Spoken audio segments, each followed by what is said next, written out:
আল্লাহ তাআলা ইরশাদ করছেন, ইন্নাল্লাহা ইয়া'মুরু বিল আদলি ওয়াল ইহসান, নিশ্চয় আল্লাহ তাআলা তোমাদেরকে ন্যায় বিচারের আদেশ দেন, সদাচরণের আদেশ দেন, নিকটাত্মীয়দেরকে দানের আদেশ দেন। আদেশ কয়টা? নিশ্চয় আল্লাহ তাআলা তোমাদেরকে ন্যায় বিচারের আদেশ দেন,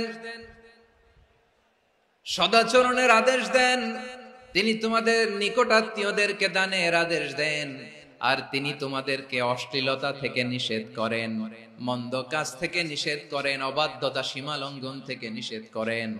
তিনি তোমাদেরকে উপদেশ দেন যাতে তোমরা শিক্ষা গ্রহণ করো। সুবহানাল্লাহ। উপদেশ দিচ্ছে স্বয়ং কে? তিনটা জিনিসের আদেশ।